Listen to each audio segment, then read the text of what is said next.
Livro 10, parte 1. Sócrates. De qualquer modo, muitas outras razões me levam a afirmar que o nosso Estado foi fundado melhor que qualquer outro. Digo isso pensando sobretudo na questão da poesia. Glauco. Por quê, Sócrates? Porque refutamos toda aquela que se fundamenta na imitação. Agora que já deixamos nitidamente traçada a distinção entre as diversas partes da alma, me parece ainda mais evidente que essa não deva ser aceita de modo algum. Glauco, o que você quer dizer, Sócrates? A vocês vou falar claramente, mas não gostaria que o digam aos poetas trágicos e a todos os outros que recorrem à imitação. Tudo isso me parece veneno para os ouvintes, pelo menos para aqueles que não podem se servir como antídoto do conhecimento daquilo que são realmente as obras poéticas. Glauco, o que é que o leva a falar assim? Qual é a sua opinião? Sócrates, é o que vou dizer, embora o amor e a veneração que desde a infância sinto por Homero quase me impeçam de falar. Com efeito, me parece que foi ele o primeiro mestre precursor de todos esses poetas. Não se deve, porém, ter pelo homem mais respeito que pela verdade, e portanto vou falar como, aliás, já comecei. Glauco, muito bem. Sócrates, escute, pois, ou melhor, responda. Glauco, faça suas perguntas. Sócrates, você seria capaz de me explicar o que vem a ser, em geral, a imitação? Eu mesmo não entendo bem o que vem a ser. Glauco, e você acha que eu entendo disso? Sócrates, nada haveria de estranho, porque gente de vista fraca chega a ver muitas coisas antes que pessoas de vista aguda. Glauco, isso é verdade. Em sua presença, porém, não teria coragem de falar sequer do que parece evidente. É melhor, portanto, que você fale. Sócrates, por onde é que você quer que comecemos a análise, mantendo-nos fiéis ao nosso método habitual? De fato, geralmente consideramos uma só espécie que compreende muitos objetos particulares a que conferimos o mesmo nome. Você está me entendendo ou não? Glauco, entendo sim. Sócrates, vamos tomar, portanto, também nesse caso um objeto entre tantos. Você sabe que existem muitas camas e muitas mesas, por exemplo. Glauco, sem dúvida. Sócrates, esses objetos, porém, podem ser reunidos segundo duas ideias, a de cama e a de mesa. Glauco, sim. Sócrates, e não costumamos dizer que os fabricantes de um e outro desses objetos têm em mente a ideia no decorrer de seu trabalho e assim fazem as camas e as mesas que usamos, além de qualquer outro objeto? Acaso não é verdade, porém, que nenhum artesão realiza a própria ideia do objeto? E como poderia? Glauco, sim, seria impossível. Sócrates, e esse artesão que vou mencionar, como o chamaria? Glauco, que artesão? Sócrates, aquele que faz tudo o que os artesãos fazem separadamente. Glauco, você está falando de um homem prodigiosamente hábil. Sócrates, talvez sua admiração por ele vai se tornar ainda maior, porquanto nada falei ainda. Com efeito, esse mesmo artesão não tem só o talento de fazer qualquer objeto, mas também faz brotar todas as plantas da terra, faz nascer todos os seres vivos, ele mesmo incluído, e depois a terra, o céu, os deuses do céu e tudo o que está sob a terra no Hades. Glauco, que sabichão prodigioso. Sócrates, o quê? Você não acredita? Então me diga, parece-lhe que um artífice desses não possa mesmo existir, ou que em certas condições alguém possa criar tudo isto? Você não vê que em certa medida esse criador poderia ser você? Glauco, mas em que condições? Sócrates, a realização não é difícil, mas é múltipla e rápida. Basta que você tome um espelho e o volte em todas as direções, com muita rapidez. Você haverá de criar o Sol e os corpos celestes, rapidamente haverá de criar a Terra. Celeremente você haverá de criar a si mesmo, os demais seres vivos, os objetos, as plantas e tudo que acabei de mencionar. Glauco, sim, mas somente na aparência, sem qualquer consistência real. Sócrates, muito bem. Você acaba de penetrar precisamente em meu raciocínio. De fato, também o pintor assim o faz, me parece. Ou não? Glauco, com certeza. Sócrates, acho que você, no entanto, poderá objetar que suas criações não são verdadeiras. Entretanto, em certo sentido, também o pintor faz uma cama, ou não? Glauco, sim, mas também somente na aparência. Parte 2. Sócrates. E quem fabrica as camas? Você não acabou de dizer que nem ele realiza a ideia, isto é o que consideramos a essência de uma cama, mas somente uma cama qualquer? Glauco. Sim, é verdade. Sócrates. Mas se não realiza a essência, não pode realizar uma cama real, mas somente um objeto que se assemelha àquele real, mas não o é. Seria verdadeiro afirmar que o trabalho de quem fabrica camas ou de outro artesão qualquer seja completamente real? Glauco. Não, ou pelo menos é o que haveria de parecer a quem se ocupa dessas questões. Sócrates, não devemos nos admirar, portanto, que esse trabalho seja um pouco mais obscuro que a verdade. Glauco, não, por certo. Sócrates, agora, se você quiser, vamos tentar compreender quem haveria de ser o imitador desses mesmos objetos. Glauco, como você quiser. Há 3 espécies de cama. A natural, que, a meu ver, poderíamos considerar como obra de um deus. Ou poderia ser de alguém mais? Glauco, não, acho que de ninguém mais. Sócrates, a segunda espécie é obra do artesão. Glauco, sim. Sócrates, a terceira é obra do pintor. Não seria assim? Glauco, de acordo. Sócrates, pintor, marceneiro, deus, aí estão os 3 criadores das 3 espécies de cama. Glauco, sim, são esses três. Sócrates, o Deus, ou porque não quisesse, ou porque por necessidade não pudesse fazer em sua forma natural mais de uma cama, realizou, portanto, somente aquela que é a cama segundo a essência. Duas ou mais como aquela não foram criadas pela divindade, nem o serão jamais. Glauco, por quê?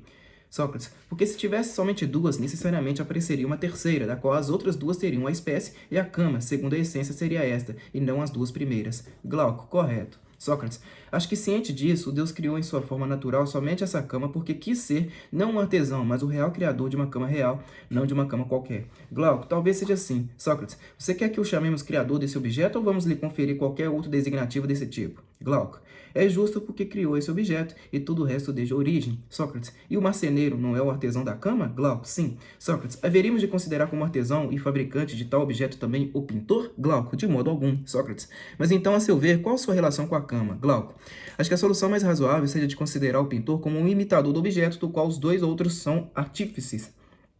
Sócrates, muito bem. Então você considera imitador o criador de um produto que esteja a 3 graus de distância daquele original? Glauco, exatamente. Sócrates, assim o mesmo vale para o poeta trágico, enquanto imitador.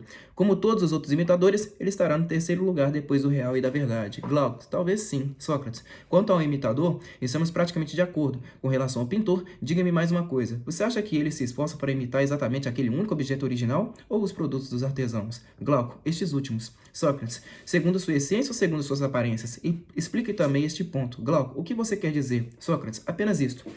Uma cama não é diferente de si mesma, se vista de lado, de frente ou de qualquer outra maneira? Ou parece diferente, mas não é?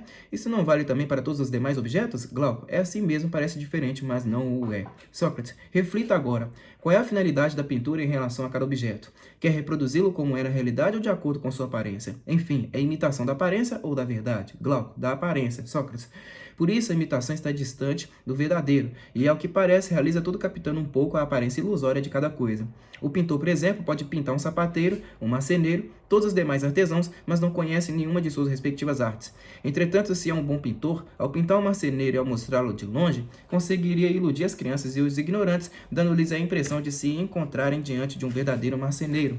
Glauco, com certeza. Sócrates, aqui está, porém, meu caro, o nó de toda a questão. Sempre que alguém vier nos dizer que encontrou um homem que conhece todas as artes e ofícios, como cada um dos especialistas específicos, conhecedor exímio de cada detalhe, deve-se acreditar que este seja um ingênuo e que talvez tenha encontrado um charlatão que o iludiu, apresentando-se como grande sábio pelo fato de ele mesmo ser incapaz de distinguir a ciência, a ignorância e a imitação. Glauco, você tem toda a razão. 3. Sócrates.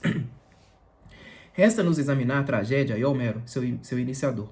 De fato, ouvimos dizer por parte de alguns que os poetas trágicos conhecem todas as artes, todas as coisas humanas que se relacionam com a virtude e com o vício, e além disso as divinas.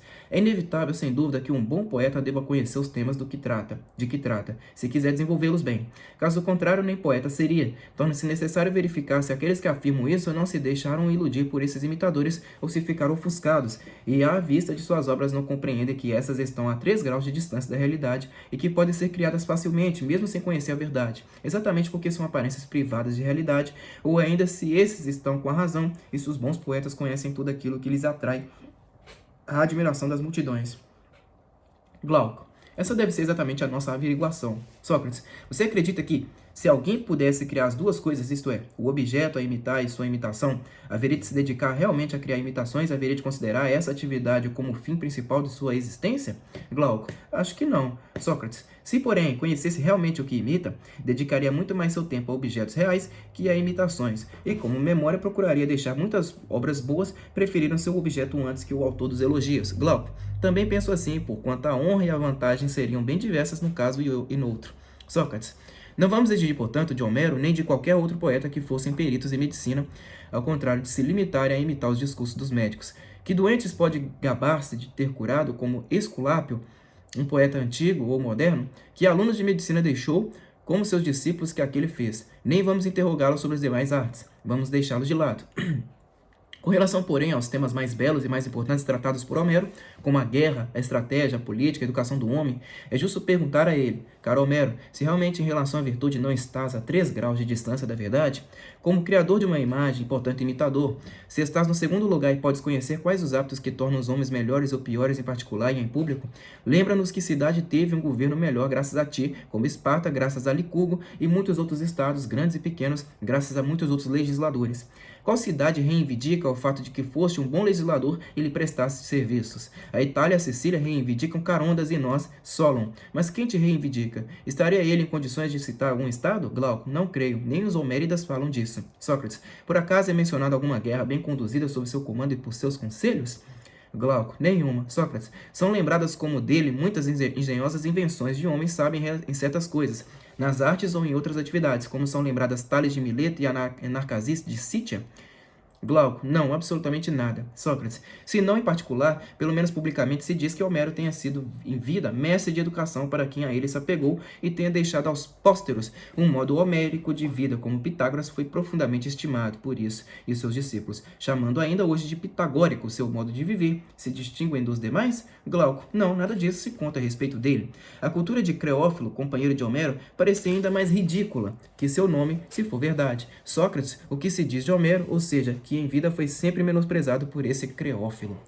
4. Sócrates. Sim, é o que se diz. Mas você acha, Glauco, que Homero, se tivesse sido realmente capaz de educar os homens e torná-los melhores por um real conhecimento que por imitação, não teria tido muitos seguidores e não teria sido por eles honrado e estimado? Entretanto, Protágoras de Abdera e Pródico de Cós, bem como tantos outros, conseguiram persuadir os seus seguidores com suas conversações particulares de que estariam em condições de administrar a própria casa e o próprio Estado somente se submetesse à orientação pedagógica deles. Tornaram-se tão estimados por sua sabedoria que pouco faltou para que seus seguidores os carregassem em triunfo, mas os contemporâneos de Homero e de Hesíodo teriam deixado que andassem de cidade em cidade a recitar os seus versos, em vez de retê-los a preço de ouro e obrigá-los a fixar residência definitivamente junto a eles, se esses tivessem sido realmente capazes de fomentar o crescimento da virtude dos homens. Se não tivessem conseguido convencê-los, não os teriam seguido para onde quer que fossem para poder aprender toda a sua cultura? Glauco, parece que você, Sócrates, está realmente com a razão. Sócrates, podemos, portanto, afirmar que todos os poetas, a começar por Homero, quando tratam da virtude ou de qualquer outro tema, são imitadores de imagens e não atingem a verdade. Como dizíamos há pouco, o pintor não haverá de criar a aparência de um sapateiro sem que ele próprio entenda algo de calçadas, para aqueles que não entendem mais que ele e admiram somente as cores e as formas? Glauco, exatamente. Sócrates, de modo análogo, acho que poderíamos dizer que o poeta dá um colorido em palavras e frases a toda a arte, sem saber fazer outra coisa que imitar. Por isso, aquele que, como ele, cuida somente das palavras, parece que fala realmente bem, quer use a poesia do ritmo e da harmonia com relação à arte do sapateiro, quer faça o mesmo com relação à estratégia ou a qualquer outra atividade tão grande, é o encanto natural da poesia. Enunciadas, porém, de todo despida das cores da poesia e da música, acho que você percebe como aparecem essas palavras. Sem dúvida você já notou isso. Glauco, com certeza. Sócrates, acaso não se assemelham aos rostos de jovens que deixam de ser belos quando começaram a se tornar pálidos? Glauco, realmente é assim. Sócrates, vamos adiante. O criador de uma imagem, ou seja, o imitador, nada entende da realidade, mas só da aparência. Não é verdade? Glauco, sim. Sócrates, não vamos, porém, deixar pela metade a nossa análise. Vamos considerar a questão a fundo. Glauco, pode falar. Sócrates, um pintor, por exemplo, haverá de pintar as rédeas e o freio do cavalo? Glauco, sim. Sócrates, quem os fabrica não seria um celeiro e o ferreiro? Glauco, sem dúvida. Sócrates, o pintor sabe como devem ser feitas as rédeas e o freio? Ou ignora tem que os fabrique, o ferreiro e o celeiro, ao passo que sabe quem deles deve servir-se, isto é, o cavaleiro? Glauco, é assim mesmo. Sócrates, o mesmo não vale para qualquer objeto? Glauco, o que você quer dizer? Sócrates, para cada objeto existem três artes: aquela que o utiliza, aquela que o realiza e aquela que o reproduz. Glauco, certamente.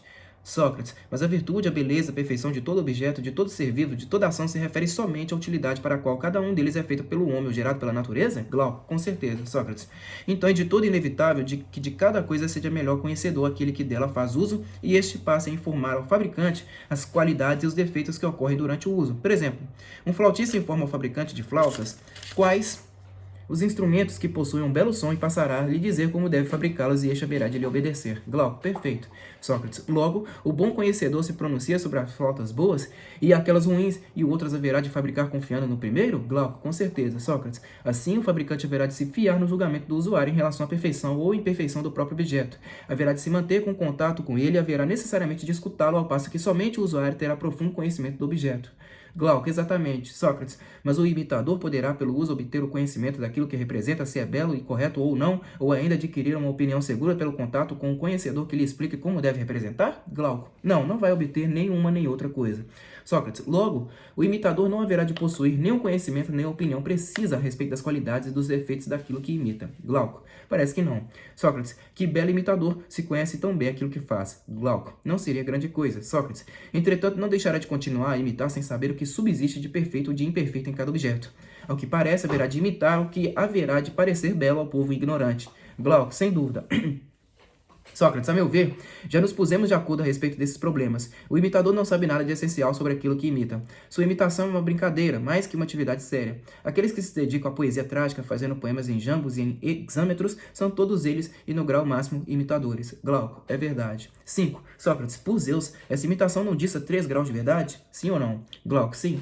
Sócrates, e sobre que parte do homem ela exerce seu próprio poder? Glauco, mas de que parte você pretende falar? Sócrates, você haverá de saber. A mesma grandeza, vista de perto ou de longe, não parece igual. Glauco, certamente que não. Sócrates, os mesmos objetos? E os mesmos objetos aparecem tortos ou retos, se visto fora ou dentro da água, e côncavos ou convexos de acordo com a ilusão óptica provocada pelas cores. E é evidente que se produz na alma uma grande confusão. Precisamente em função dessa nova fraqueza, dessa nossa fraqueza natural, a pintura em contraste claro-escuro, bem como a magia e tantos outros artifícios desse tipo, induzem a ilusões contínuas. Glauco, é verdade. Sócrates, quanto a seus efeitos, porém, foram descobertos remédios eficazes, isto é, calcular, medir e pesar de tal modo que não prevalece em nós o que parece maior ou menor, ou ainda mais numeroso ou mais pesado, mas a faculdade que é capaz de calcular, de medir e de pesar. Glauco, com certeza. Sócrates, e tudo isso não pode ser obra de nossa alma racional? Glauco, sim, é obra dela. Sócrates, com frequência, porém, mesmo medida e comparando umas com as outras, as mesmas coisas parecem ao mesmo tempo opostas entre si. Glauco, sim. Sócrates, não dissemos, porém, que a mesma pessoa não pode ter contemporaneamente duas opiniões contrárias sobre os mesmos objetos? Glauco, e estávamos com a razão. Sócrates, logo, a parte da alma que emite opiniões sem levar em consideração a medida não pode ser idêntica àquela que julga conforme a medida. Glauco, certamente que não. Sócrates, talvez aquela que se atenha à medida e ao cálculo seja a parte melhor da alma. Glauco, sem dúvida. E a parte oposta talvez seja a pior dentre nossas faculdades. Glauco, assim deve ser. Sócrates, precisamente em vista de tal conclusão, eu dizia que a pintura e a arte de imitar em geral ficam bem distantes da verdade em relação a seus efeitos, e ao contrário têm estreita ligação com aquilo que em nós está distanciado da razão e não se propõe nenhum objetivo sadio e verdadeiro. Glauco, exatamente. Sócrates, a imitação, portanto, má companheira daquilo que é mal, produz maus efeitos. Glauco, talvez sim. Sócrates, isto vale somente em relação à imitação que fere a vista ou também àquela que fere o ouvido, que chamamos de poesia? Glauco, também a essa, naturalmente. Sócrates, não vamos nos deter por isso na analogia com a pintura, mas vamos chegar exatamente àquela parte da alma para a qual se dirige a imitação poética e vamos ver se se trata de algo insignificante ou se é algo importante. Glauco, assim mesmo é que se deve proceder. Sócrates, para começar, diríamos que a imitação representa homens que agem por necessidade ou espontaneamente acreditando obter com suas ações vantagem ou desvantagem e enquanto fazem tudo isso experimentam sentimentos de prazer ou de dor. Ou acaso a imitação é algo mais que isso? Glauco, não. Sócrates, em tudo isto, porém, o homem está de acordo consigo mesmo? Ou também nas ações, como a vista dos próprios objetos está em discórdia e em luta consigo mesmo? Agora me lembro, contudo, que sobre este ponto é inútil discutir, pois nos discursos anteriores já reconhecemos de modo suficiente que o homem está repleto de infinitas contradições desse tipo. Glauco, correto. Sócrates, sim, correto. Agora, porém, me parece necessário falar daquilo que antes deixamos de lado. Glauco, isto é, Sócrates, um homem equilibrado, a quem lhe acontecer o infortúnio de perder um filho ou algum outro bem extremamente caro, haverá de suportar tal desgraça, dizíamos antes, melhor que qualquer outro. Glauco, com certeza. Sócrates, vamos ver agora se não haverá de sentir nenhuma dor ou se isso é impossível, se limita a moderar a própria dor. Glauco, acho que a verdade é precisamente essa. Sócrates, agora me diga, a seu ver, em que momentos ele haverá de controlar mais sua dor? Quando visto por seus semelhantes ou quando se encontrar sozinho? Sócrates, aliás, Glauco, sem dúvida, quando visto pelos outros. Sócrates, acho que na solidão haverá de ter coragem de pronunciar muitas palavras que se envergonharia de dizer em público, além de fazer muitas coisas que não se atreveria a fazê-las diante dos outros. Glauco, e assim é. Sei, Sócrates, mas o que leva o homem a se dominar não são a razão e a lei, enquanto o que o leva a sofrer não é a própria dor? Glauco, é verdade, Sócrates. E aquele que experimenta dois impulsos contrários em relação à mesma situação, pode-se dizer que possui em si inevitavelmente duas personalidades. Glauco, com certeza. Sócrates, e uma das duas não está disposta a obedecer a tudo quanto a lei prescreve? Glauco, gostaria que se explicasse melhor. Sócrates, a lei diz que nas adversidades é melhor conservar a calma e não se agitar, porque em tais circunstâncias não é muito claro o que é bom e o que é mal, e aquele que se agita não ganha nada, nem para o seu futuro. Finalmente, nenhuma das vicissitudes humanas merece grande consideração, além do que a aflição é um obstáculo para o que deveria vir em nosso auxílio de imediato. Glauco, de que é que você está falando, Sócrates? Da capacidade de refletir sobre o ocorrido. Como no jogo dos dados, é preciso adaptar a própria situação à sorte, de acordo com o direcionamento que parece melhor à razão. Se sofremos uma queda, não devemos fazer como as crianças que põem a mão na ferida e passam o tempo a chorar, mas habituar a alma a se curar sempre da maneira mais veloz possível e a fortalecer a parte acidentada e doente, substituindo os lamentos pelos cuidados. Glauco, sem dúvida alguma, não há nada melhor a fazer quando a sorte não estiver do nosso lado. Sócrates, vamos repetir, portanto, que a parte melhor de nós mesmos é aquela que quer seguir a razão. Glauco, é claro. Sócrates, mas aquela que nos relembra nosso sofrimento e nos impele a lamentar-nos sem parar, não a haveríamos de definir como irracional, preguiçosa e quase covarde? Glauco, sem dúvida alguma. Sócrates, somente, porém, nossa natureza emotiva pode ser objeto de variadas imitações, ao passo que um caráter inteligente e calmo, sempre igual a si mesmo, não é facilmente imitável, nem seria atraente se acaso fosse imitado, sobretudo para essa gente de todo tipo que se reúne nos teatros durante as festas públicas, porque seria oferecer-lhe um quadro inteiramente estranho para ela. Glauco, sem sombra de dúvida. Sócrates, o poeta e imitador não está de forma alguma naturalmente próximo a esse princípio racional, e sua habilidade não é feita para torná-lo bem-quisto e aplaudido pelo povo. Ao contrário, explora o caráter emotivo inconstante, porquanto mais facilmente imitável. Glauco, é claro. Sócrates, nossa crítica, portanto, é justa e podemos compará-la ao pintor, a quem se assemelha, porque cria obras ruins em relação à verdade e porque trata com a outra parte da alma, que lhe é afim, e não com aquela melhor. Com razão, portanto, não deveríamos admiti-lo no estado bem administrado, porque ele desperta, alimenta e fortalece essa parte da alma e destrói aquela racional. É o que haveria de acontecer quando no estado se entrega o poder absoluto aos malvados e se dá cabo dos honestos. De modo similar, diríamos que o poeta imitador introduz um mau governo na alma de cada indivíduo, agradando a parte insensata, aquela incapaz de distinguir o maior do menor, aquele que acha que os mesmos objetos são por vezes grandes e por vezes pequenos. Realmente, um poeta desses cria fantasmas e está muito distante da verdade. Glauco, exatamente.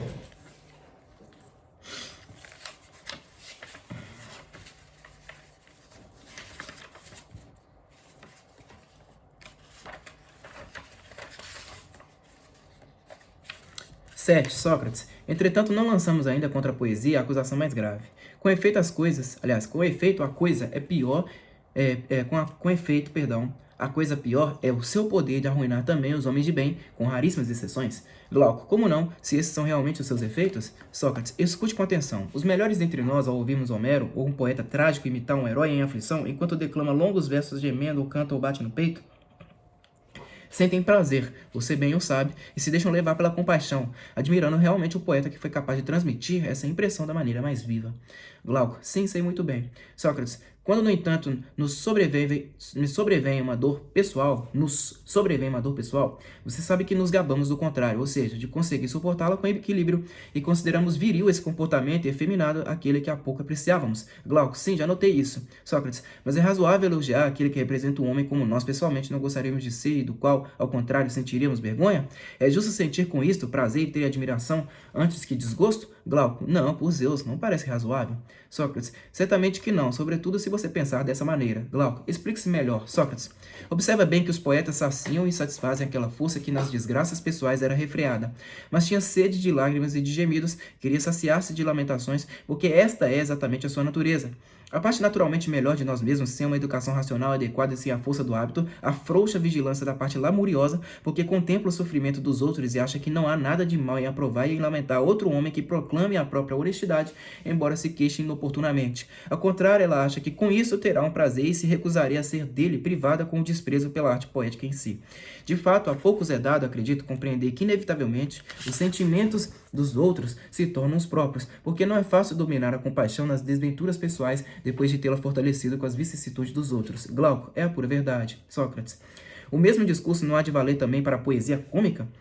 Se numa representação cômica, ou em particular, você se diverte realmente com uma palhaçada que você mesmo se envergonharia de reproduzir e não a despreza considerando-a desonesta, você não consegue o mesmo efeito como no caso da compaixão? Aquilo que você reprimia em si mesmo com a razão, apesar do desejo de fazer rir, o que você temia ser taxado de vulgar, então você o deixa livre e o fortalece, e depois nas conversas particulares você se deixa levar por isso, sem se dar conta que está fazendo o papel de palhaço. Glauco, é verdade.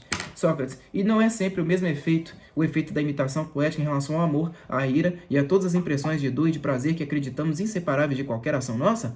A poesia de fato os irriga e alimenta, em vez de torná-los estéreis, e os põe acima de nós quando deveriam obedecer para não nos levarem a sermos piores e mais infelizes de melhores e mais felizes que éramos. Sócrates, aliás, Glauco, realmente você tem toda a razão, Sócrates. Por isso, Glauco, quando você encontrar alguém admirador de Homero e o escutar dizendo que este poeta educou a Grécia e que para o governo e a educação da humanidade vale a pena tornar a estudá-lo e a reorganizar toda a própria existência segundo seus ensinamentos, a estes você deve acolher e cumprimentá-los como as melhores pessoas do mundo, reconhecendo que Homero é o poeta supremo e o pai da tragédia. Ao mesmo tempo, porém, você deve se lembrar que no Estado se deverá aceitar na poesia somente os hinos aos deuses e os elogios às pessoas de bem. Se ao contrário você aceitar a musa corrupta da poesia lírica ou épica em seu Estado, certamente reinarão o prazer e a dor em vez da lei e daquele princípio que a comunidade sempre reconhece como o melhor. Glauco, é a pura verdade. 8. Sócrates. Essa deve ser a nossa defesa com relação à exclusão da poesia de nossa república. A isso nos obrigava, com efeito, a razão, visto que essa é a natureza da poesia. Poderíamos acrescentar, para não sermos acusados de duros e rudes, que é muito antiga a oposição entre filosofia e poesia. Basta relembrar a cadela que ladra contra o patrão, o grande homem metido nas conversas fúteis dos insensatos, o amontoado de sábios que derrota Zeus, esses que agem sorrateiramente porque espaimados e muitíssimas outras provas da antiga inimizade. Quanto a nós, se a imitação poética que busca o prazer tivesse somente alguma razão para ser acolhida numa república bem administrada, a aceitaríamos de boa vontade, porque estamos cientes que também nós nos encantamos com ela. Mas é uma impiedade atrair o que parece verdadeiro. Você também, meu amigo, se encanta com a poesia, sobretudo quando se apresenta pelos versos de Homero. Ou não é assim? Glauco, com certeza, Sócrates. Seria justo, pois, readmiti-la, uma vez que possa se justificar em versos líricos ou de outro modo? Glauco, sem dúvida, Sócrates. Poderíamos conceder a seus protetores simples admiradores da poesia, mas não poetas de pronunciar sua defesa em prosa, relembrando dela não somente o seu lado agradável, mas também a sua utilidade para os estados e para a existência humana. De bom grado haveríamos de escutá-los. De fato, talvez nós mesmos saíssemos ganhando, se a poesia conseguisse se demonstrar não somente agradável, mas também útil. Glauco. Claro que só teríamos a ganhar. Sócrates, caso contrário, meu caro amigo, haveríamos de nos comportar como os namorados que, ao descobrirem que seu amor é prejudicial, rompem mesmo que seja à força. Assim também nós estaremos dispostos, por causa do amor por essa poesia que nos foi inculcada pela educação ministrada por nossos bons governos, a reconhecer tal poesia como ótima e verdadeira. Enquanto, porém, não tiver condições de se defender, haveremos de escutá-la com reservas, ficando atentos para não reincidir na infantil paixão do povo. Por isso estamos persuadidos que este tipo de poesia não deve ser levada a sério como se fosse capaz de atingir a verdade e fosse, em decorrência, coisa importante. Pelo contrário, ao escutá-la, é preciso ficar alerta para não comprometer o próprio equilíbrio interior e acreditar naquilo que já dissemos a seu respeito. Glauco, estou totalmente de acordo. Sócrates, grande é a prova, Glauco, maior do que se possa supor, aquela em que se exige tornar-se honesto ou mal, de tal modo que não devemos nos deixar induzir nem pelas honrarias, nem pelo dinheiro, nem por algum poder, nem pela própria poesia, menosprezar a justiça e as outras virtudes. Glauco, baseando-me em tudo o que foi dito, estou de acordo e acredito que todos devam pensar da mesma forma.